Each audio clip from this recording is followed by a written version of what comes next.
سلام، مصطفی طاهری هستم، روانشناس کودک و نوجوان و این جلسه چهارم دوره روان تحلیلی کودک خوانش کلاین هستش که میخوایم بریم سراغ مفهوم فانتزی، بفهمیم که فانتزی چیه، چرا ذهن ما فانتزی میسازه، اصلا چرا ضروریه که ما این مفهوم رو بشناسیم وقتی که داریم تحلیل کودک رو میخونیم و اصلا ارتباط فانتزی با واقعیت بیرونی چیه و همه اینها. قبل از اینکه شروع کنم که اصلا برم سراغ مفهوم فانتزی و اصلا مفهوم فانتزی رو شروع بکنیم، خواستم بگم که این جلسه فکر می‌کنم که واقعا جزو سخت‌ترین جلساتی باشه که ما داریمش به چند تا دلیل. دلیل اولش اینه که خب ما اصلا اون چیزی که اسم فانتزی خارج از دنیای تحلیل میشناسیم یه خورده متفاوته با چیزی که این جلسه میخوایم بریم سمتش. این یه خورده پیچیدش میکنه، خب به خاطر اینکه ما یه پیش‌فرضی از کلمه فانتزی توی ذهنمون هست که تقریبا در 90% 95% مفهوم شبیه به چیزی نیستش که این جلسه میخوایم با هم دیگه بررسیش بکنیم. برای همین پیشنهاد میکنم اون مفهوم فانتزی به اسم خیال پردازی و این چیزهایی که ما از قبل توی ذهنمون در رابطه با فانتزی هستش رو بذاریدش کنار، چون خیلی گیجتون میکنه واقعا. اگر که با پیش‌فرض صفر بیاین توی این جلسه خیلی کمک کننده تره برای خودتون. و در قدم دوم خیلی فکر کنم جلسه سختیه، به خاطر اینکه من خودم خیلی برای اینکه فانتزی رو بفهمم مجبور شدم بخونم، خیلی گشتم، سرچ کردم، خیلی آدم‌های مختلفی سعی کردن این مفهوم رو بهم یاد بدن. برای همین مفهومش کلا مفهوم سختیه. من فکر می‌کنم جلسه سختی رو پیش رو داریم، اما خب بالاخره بیاین شروع بکنیم، بریم ببینیم که چیه و داستان از کجا میاد. ما جلسه قبل اگر خاطرتون باشه رفتیم سراغ این که فهمیدیم که فروید خیلی درمانش درمان گفتمان محور بود، یعنی از طریق تداعی آزاد، از طریق اون لغزش های کلامی و اون گفتمانی که بین خودش و مراجع شکل می گرفت، درمان رو بر این محور می ساخت و می گفتش کلام راه ماست برای اینکه به واقعیت، به اون ناهوشیار بچه، به اون ناهوشیار مراجع یا به اون دنیای درون روانیش بتونیم دسترسی پیدا کنیم. که جلوتر کلاین اومد گفتش که خب بچه درسته این کلامو نداره، درسته نمیتونه تداعی آزاد بکنه، اما خب بالاخره ما میتونیم بریم و باهاش شروع کنیم و بازی کنیم. بازی کردن میتونه خودش دقیقاً معادل همون تداعی آزاد اگر خاطرتون باشه. من میخوام جلسه فانتزی رو این شکلی شروعش بکنم که بیاین این شکل نگاه بکنین. یعنی اگر شما درمانگر باشید و بچه ها رو توی بازی دیده باشید، یا حتی نه، حتی اگر والد باشید و بچه ها رو توی بازی دیده باشید، میبینید که یه اتفاقی میفته توی بازی بچه ها. بچه های مدلی هن که شروع میکنن عروسک رو پاره پارش میکنن، عروسک رو خاکش میکنن، عروسک رو دستشو میکنن، سرشو میکنن، موهاشو میکشن، هی میکوبوننش به زمین، سرشو ممکنه یه جایی ببرن، میکننش زیر آب، خفش میکنن، بعد یهو شروع میکنن به طور افراطی از اون عروسک مراقبت کردن، کر کردن براش، بغلش میکنن، دارو بهش میدن، زخمشو پانسمان میکنن و همه این رفتارهای این مدلی. یه چیزی که اصلا همیشه درمانگرهای کودک توی ذهنشون هست اینه که این بازی که بچه میکنه یه ربطی به واقعیت داره. انگار بازی رو ما زمین بازی میتونیم که انگار بچه این چیزی که داره بازی میکنه ما همیشه تو ذهنمون این مدلیه که ببین این توی گذشتهش یه تجربه‌ای داشته که الان این شکلی داره بازیش میکنه. مثلا اگر که این بچه‌ای داره مثلا این عروسک رو پاره پاره میکنه، این عروسک رو میزنه، ذهن درمانگرای این مدلی که ببین قطعا مثلا این صحنه رو یه جایی دیده، یا مثلا قطعا مامانش اینو میزنه، یا مثلا این یه پرخاشگری نسبت به مامانش داره. اما اینجا خود درمانگران میدونن که همیشه این مدلی نیستش. یعنی یه جایی بازی که بچه ها میکنن لزوما این شکل نیستش که یه گذشته ای داره، یه پیشینه ای حداقل در اون واقعیت بیرونی داره. یعنی بچه‌ای که اون عروسکو داره خاکش میکنه، عروسکو داره تیکه تیکه میکنه، عروسکو داره میزنه، موهاشو میکشه، مثلا دفنش میکنه، خیسش میکنه یا خفش میکنه، خیلی جاها واقعا این مدل نیستش که این اتفاقها در گذشته اون بچه افتاده باشه. پس چرا بچه داره این بازی رو میکنه؟ چرا بچه همچنان داره یه مامانی رو، یه بابایی رو تیکه تیکه میکنه توی بازیش؟ چرا بچه همچنان داره اون بابا رو خاکش میکنه، مامانه رو خاکش میکنه، بعد شروع میکنه از اینا افراطی مراقبت کردن، یه جایی بهشون پرخاش میکنه؟ پس ما یه جایی تو درمانمون میبینیم که اصلا تو واقعیت بیرونی همچین اتفاقی نیفتاده، اما بچه داره همچین صحنه‌ای رو برای من بازی میکنه. خب اینجا جاییه که فکر کنم ما بتونیم تازه وارد فانتزی بشیم. دقیقا جواب این سوال اینه که این اتفاقا خیلیاش واقعا در دنیای بیرون اتفاق نیفتاده. واقعا خیلی وقتا اون پرخاشه نه بچه شاهدش بوده، نه در معرض اون پرخاش بوده، نه کسی بهشون پرخاشو کرده، نه اصلا اتفاقا تو دنیای بیرون نیفتاده. اما به این معنی نیستش که اون چیزی که بچه بازی میکنه واقعیت نیست. به خاطر اینکه ما 2 تا چیز داریم، یه دنیای بیرونی داریم، یه دنیای روان درونی داریم. این بازی که بچه کرده در دنیای بیرونی اتفاق نیفتاده اصلا، اما در دنیای درون روانی خودش این اتفاق میفته. حالا این دنیای درون روانی، این چیزایی که باعث میشه بچه این اکتا رو داشته باشه، این بازی رو بکنه، داره توسط چی میچرخه؟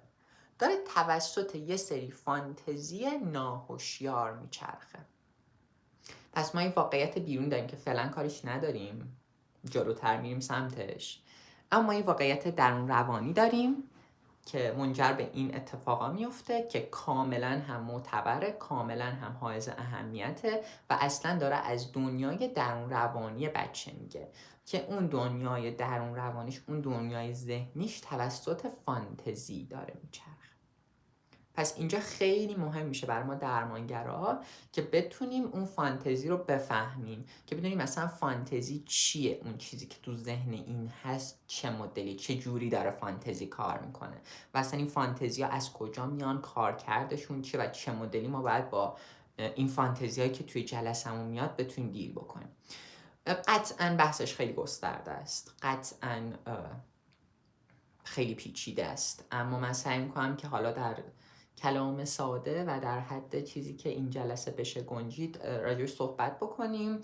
اما خب مفهومیه که هی مداوما در جلسات بعدی و جلسات بعدیمون هی تکرار میشه، یعنی بیشتر پایه اون این جلساتمون هستش. خب پس ما تا اینجا فهمیدیم که یه دنیای درون روانی داریم همه ما، اون کودک که توی جلسه است با ما، که توسط اون فانتزی ها میچرخه، اون فانتزی های ناهوشیارش. بریم ببینیم که اصلا اینا چه مدلی هن. ما 2 تا چیز داریم، یعنی شما توی متون هم 2 مدل فانتزی میبینید. خب ما یه فانتزی با F داریم که با F شروع میشه، فانتزی نوشته میشه، که این برامون معنایی خیال پردازی داره، همون معنایی که ما وقتی که از عقب تریم، مثلا خیلی با این رشته آشنایت نداریم، با فانتزی آشناییم. یعنی شما اگر که یه آدمی رو توی خیابون جلوشو بگید فانتزی چیه، اصولا یه خیال پردازی آگاهانه توی ذهنم، من شروع میکنم تصور کردن یه سری اتفاقا، یه سری چیزها، یه سری اتفاقایی که تو آینده بیفته، یه سری اتفاقایی که در درونم مثلا دوست دارم بیفته یا بهش فکر میکنم که این اتفاقا بیفته، و این فانتزی با F نوشته میشه، به معنی خیال پردازی آگاهانه. ما همون دی دریمینگ، این که مثلا ما میشینیم همینجور تو ذهنمون به سری چیزا فکر میکنیم، به سری از اتفاقا فکر میکنیم، اینا دی دریمینگن، فانتزی با F هن. اما چیزی که ما تو این جلسه میخوایم بریم سمتش فانتزی با PH، یعنی این فانتزی با PH نوشته میشه، PH با این نوشته میشه، و منظورمون از این فانتزی دقیقا همون چیزی که تا اینجا راجع به دنیای درون روانی کودک صحبت کردیم. این فانتزی ها هوشیار نیستن، خیلی وقتا به سطح کلام نمیرسن و اصلا تو دنیای ذهنی ما قبل از اینکه حتی ما شروع بکنیم صحبت کردن، شروع بکنیم به فکر کردن، شروع کنیم به بازی نمادین کردن، این فانتزیا تو ذهن ما هستن و محتوای ذهن ما رو میسازن، جهان دور و بر ما رو سازمان میدن. میدونم یه خورده گیج کننده است براتون، اما بذارید بریم جلوتر، فکر می‌کنم که خیلی براتون واضح تر بشه. پس این فانتزی که ما تو این جلسه داریم راجعش صحبت میکنیم، فانتزی با PH که خیلی فاصله داره با اون مفهوم فانتزی با F که در رابطه با خیال پردازی هستش. برای اینکه بتونیم این فانتزی ناهوشیار رو بفهمیمش، لازمه که برگردیم و با مفهوم درایو یا چیزی که ترجمه میشه به فارسی غریزه بفهمیم که چیه، به خاطر اینکه فانتزی خیلی ارتباط نزدیکی با اون PH داره. ما خیلی وقتا درایو رو به عنوان غریزه ترجمهش میکنیم، اما حقیقتا خیلی وقتا غریزه ترجمه درستی براش نیست، به خاطر اینکه ما غریزه رو این مدلی میشناسیم که مثلا پرنده ها غریزه ساختن لانه رو دارن، یعنی به طور غریزی میتونن که چجوری باید لانه رو بسازن، لونه خونشون رو بسازن، یا مثلا یوسپلنگ مثلا به صورت غریزی مثلا شکار میکنه. اما اینجا وقتی داریم راجع به درایو حرف میزنیم، منظورم اون رفتارهای آماده نیستش که مثلا ما به طور غریزی یک سری رفتار آماده توی خودمون داریم. نه، درایو بیشتر وقتی فروید از درایو صحبت میکنه داره از یه فشار درونی صحبت میکنه، از یک نیاز زیستی صحبت میکنه. مثلا من گرسنگی فشاری رو توی بدن من ایجاد میکنه، یا مثلا من تشنمه، این خودش یه فشاری رو توی من ایجاد میکنه، یا مثلا من نیاز به خواب دارم و این یه فشاری رو از نظر جسمانی، از نظر بدنی داره توی من ایجاد میکنه. این فشاره دقیقاً چیزیه که فروید بهش میگه درایو. من از اینجا به بعد جلسه رو اصلا با اسم درایو پیش میرم، با کلمه درایو پیش میرم، بخاطر اینکه نمیخوام اسم غریزه رو بیارم توش و فکر میکنم که خیلی هم بهتر باشه. پس درایو یه تجربه بدنیه که من میکنم، یعنی من احساس گرسنگی میکنم از نظر بدنی و این یه فشاری رو روی بدن من میاره، یه نیرویه، یه انرژی توی بدن من درست میکنه انگار. حالا این میتونه گرسنگی باشه، میتونه خواب باشه، میتونه تشنگی باشه، میتونه اون نیازهای جنسی باشه تا یه حدی، یعنی چیزی که حالا توی کودک بیشتر به شکل اون نیاز به تماس و نیاز به بغل شدن ما بیشتر در نظرش میگیریم. و خب یه اتفاقی میفته که پس این درایو ها هم همونجور که هممون میدونیم از بعد و تولد توی ما وجود دارن و توی بدن ما دارن تجربه میشن. خب اما سوالی که اینجا به وجود میاد اینه که آیا من این فشار رو، این تحت فشار بودن و اینکه یه انرژی توی منه و من الان باید با گرسنگیم یه کاری بکنم، یا با این دردی که مثلا بدنم داره، مثلا من کولیک دارم دلم درد میکنه، الان اینو من فقط توی بدنم دارم تجربه میکنم؟ و خب جواب کلاین اینه که نه، ما اصلا تجربه های بدنی رو اصلا این مدلی نیستش که لزوما فقط توی بدنمون تجربهش بکنیم، بلکه ذهن و بدن از همون اول که ما به دنیا میان یه ارتباط تنگ و به هم چسبیده ای دارن. انگار هر چیزی که توی بدن تجربه بشه توی ذهن منم باید تجربه بشه. پس تجربیات بدنی من از همون اولی که من به دنیا میام تو ذهنم هم تجربه میشه. این از این. یعنی پس من از بعد تولدم هر اتفاقی که توی بدنم میفته همزمان باید وارد زندگی درون روانیم بشه. اما وقتی که وارد زندگی روانی من میشه دیگه من اونو به شکل یه درد توی بدنم تجربه نمیکنم، من اونو به شکل گرسنگی دیگه تجربهش نمیکنم. گرسنگی انگار یه تجربه بدنمنده، تشنگی تجربه که من توی بدنم انجام میدم اتفاق میفته. اما توی ذهن من این وقتی که این درایو اتفاق میفته توی بدن من، داره تو بدن تجربه میشه، اما این تجربه کردن فقط بدنی نیست، باید بره و یک تجربه ذهنی هم بشه، یه تجربه درون روانی هم بشه. اون شکلی که گرسنگی در روان من تجربه میشه، اون شکلی که تشنگی در بدن من تجربه میشه، در قالب، در بستر یک فانتزی ناهوشیار تجربه میشه. خیلی پیچیده است میفهمم، اما بذارین مثال براتون میزنم، براتون واضح تر میشه. بدن من گرسنه میشه، این تجربه بدن منه، این باید وارد دنیای روانی من بشه. حالا چجوری در دنیای روانی من باید تجربه بشه؟ اون باید در بستر یک فانتزی ناهوشیار در ذهن من تجربه بشه. حالا ما میدونیم که از جلسات قبل کلاین گفتش که ما از بدو تولدمون دنبال رابطه ایم. پس فانتزی ناهوشیار من هم دنبال رابطه است، اصلا رابطه محوره. پس گرسنگی که توی بدن من تجربه میشه، در روان من در بستر فانتزی در قالب یک رابطه تجربه میشه. یعنی در فانتزی ناهوشیار من این مدلیه که، یعنی تو بدن من گرسنگی، در فانتزی ناهوشیار من اینه که یک ابژه بیرونی هست، یک سینه بیرونی هست که به من غذا میده.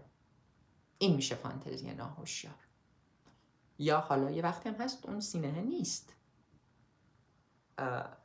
من یه تجربه بدنی گرسنگی دارم، اون قراره در ذهن من هم تجربه بشه و در ذهن من در قالب یه فانتزی ناهوشیار تجربه میشه، مثل این که یه پستان بدی هست که نیست و من رو سیر بکنه که به من غذا بده.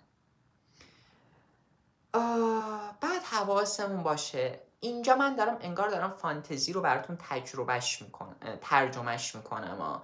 یعنی من دارم میگم که پس اون گرسنگی انگار در ذهن این شکلی تجربه میشه، اما حواسمون باشه فانتزی ناهوشیار جنسش کلمه نیست، جنسش جمله نیست.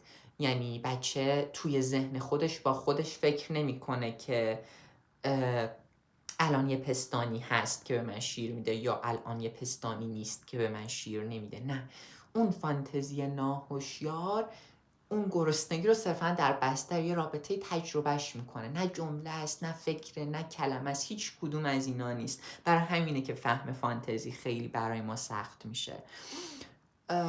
فقط پس بدونیم که ما یه تنشی رو فعلا تا اینجا تو بدنمون تجربه میکنیم که در ذهنمون به شکل یک فانتزی ناهوشیار در قالب یه رابطه تجربه میشه.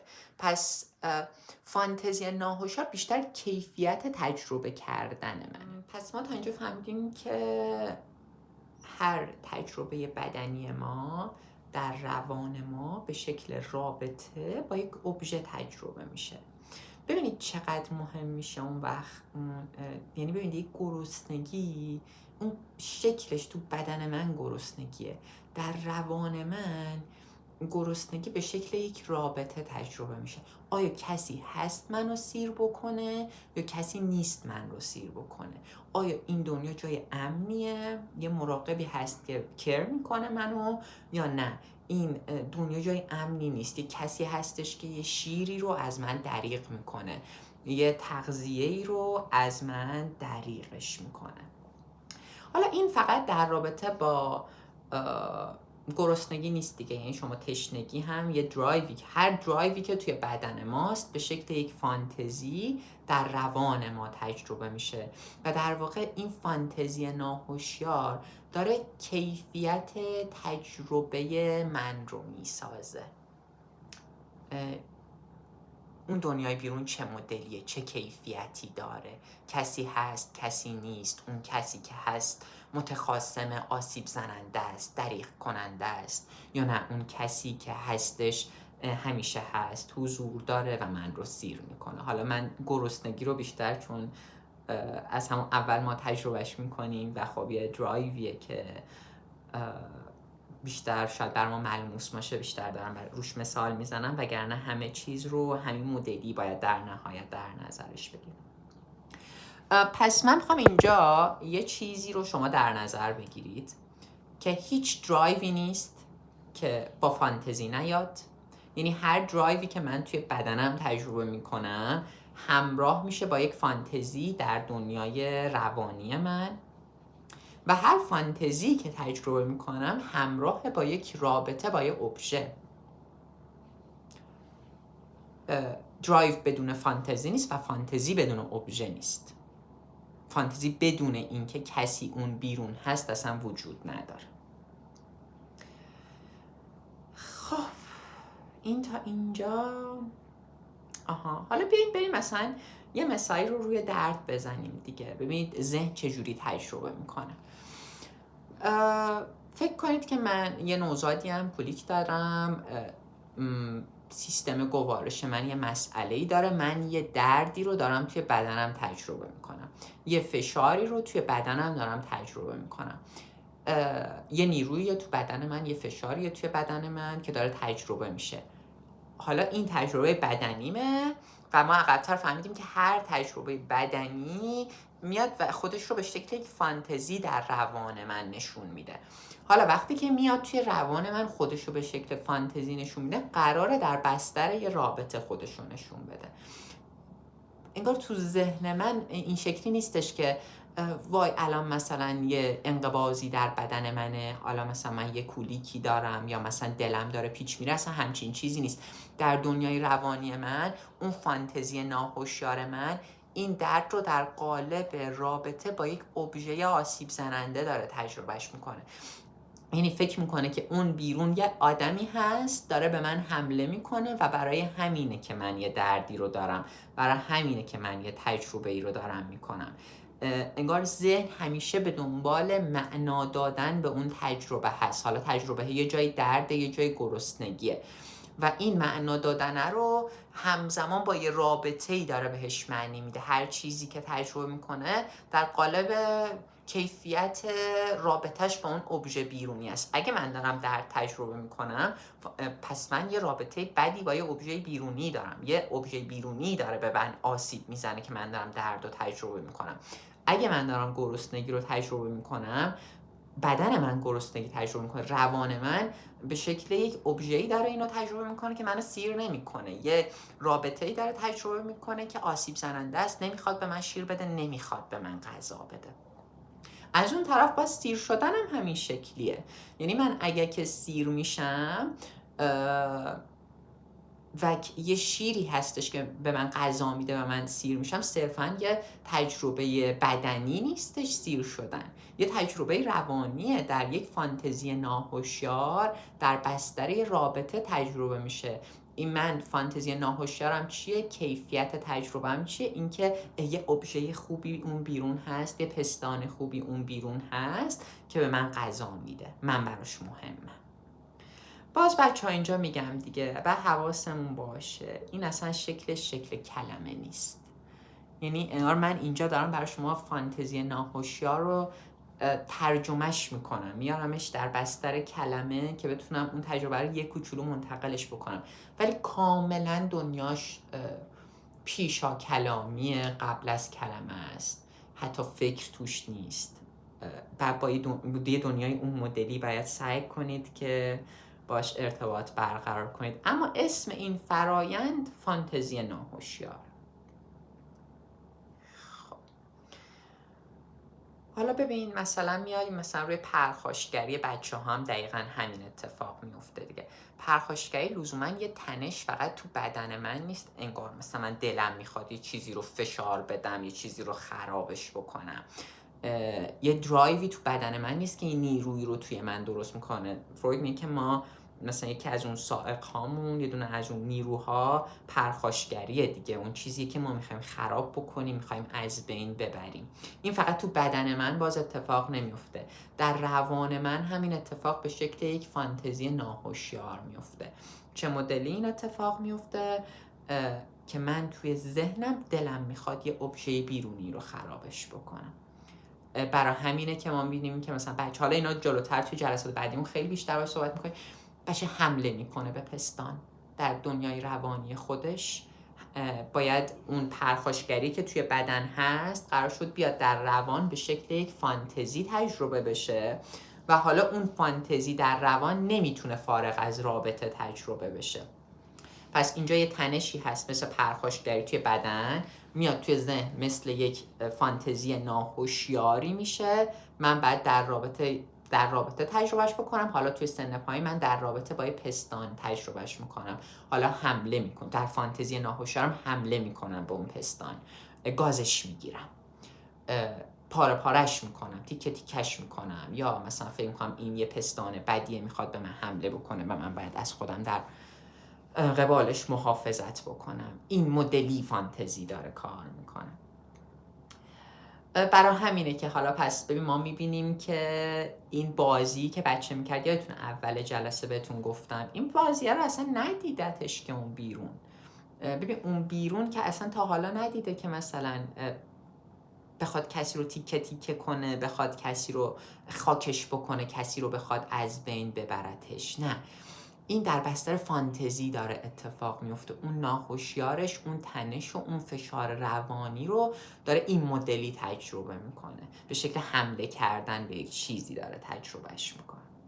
خب پس اگر بخوایم یه جمع‌بندی بکنیم، انگار فانتزی ناهوشیار یکی از کارکرداش این میشه برای ما که بیاد و به تجربه هایی که نوزاد داره میکنه، کودک داره میکنه معنا بده. به گرسنگی معنا بده، به تشنگی معنا بده، به پرخاشگری معنا بده، به هر چیزی شروع میکنه و معنا میده. یعنی کمک میکنه که من بتونم یک تجربه خامی رو، یک تجربه بدنمند رو بتونم روانیش بکنم، بتونم در روانم یک معنایی ازش خلق بکنم و این اتفاق میفته.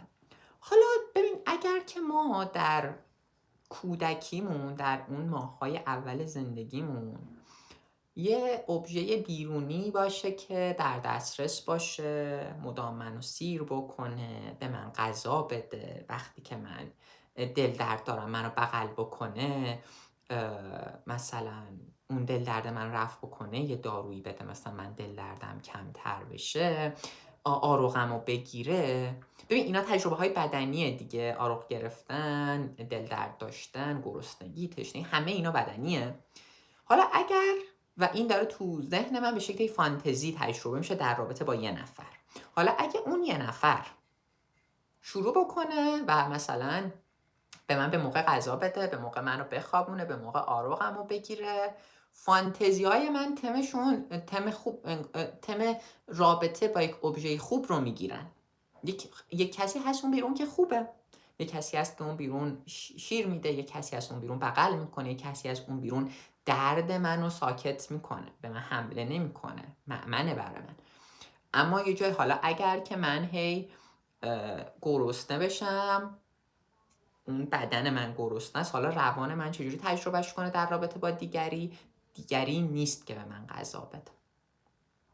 مامان حاضر نیست، من دل درد دارم کسی نیست دل دردم خوب بکنه، من پوشکم خیسه، بدنم اذیت، کسی نیست پوشک من رو عوض بکنه. و اون فانتزی های ناهوشیار من که شروع میکنن شکل گرفتن، بیشتر تم این مدلی میگیرن که ببین اون بیرون خطرناکه، یه ابژه اون بیرون هست میخواد آسیب بزنه، یه ابژه دریغ کننده اون بیرون هست که شیر نمیده، یه ابژه هست که باعث شده من دلم درد بکنه، یه ابژه اون بیرون هستش که میگیم تم فانتزیش این مدلی میشه. پس اون ماهای اول اون درایوا، اون نیازهای زیستی من، نیازهای بدنی من در روان من در بستر رابطه تجربه میشن. حالا اگه اون رابطه با مامان، رابطه با اون ابژه بیرونیه، یه ابژه اون بیرون باشه که بتونه این رابطه رو به شکل درستش پیش ببره، خوب به نیازهای من جواب بده، اون فانتزیای ناهوشیار من تمش خوبه. بعد مثلا میاد تو اون بازی بچه شکلش این مدلی میشه که همش مثلا من دلم میخواد از اون عروسک مراقبت بکنم، حواسم بهش باشه. اما اگر که نه، فانتزیای من تم این مدلی باشه که ببین اینا متخاصمن، کسی نبوده مثلا به موقع من شیر بده، گرسنگیمو رفع بکنه، تم فانتزیای ناهوشیار منم این مدلی میشن که پس اون آدم بیرونیه، اون ابژه بیرونیه بده دیگه، پس من هی بهش حمله بکنم. حالا تو نوزادی این مدلی میشه که من به سینه حمله میکنم، گاز میگیرم، سینه رو نمیگیره به خاطر اینکه خب فکر میکنم ابژه بیرونیه بده. اما حالا تو بازی‌ها تو سن بالاتر این شکلی خودشون نشون میده که حالا من اون عروسکه رو پاره پارش میکنم، شروع میکنم خاکش میکنم، تیکه تیکش میکنم، غرقش میکنم، خفش میکنم. من این قسمت اول فانتزی رو اینجا میبندم به خاطر اینکه نمیخوام ویدیو بیشتر از این طولانی بشه. اما فانتزی این بخش اول. بخش دوم میریم سراغ این که حالا ارتباط فانتزی با واقعیت چیه و چجوری حالا بیشتر فانتزی رو بشناسیمش.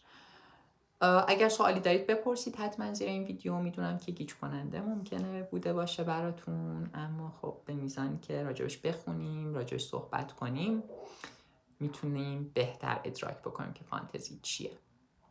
فعلا خدا نگهدارتون.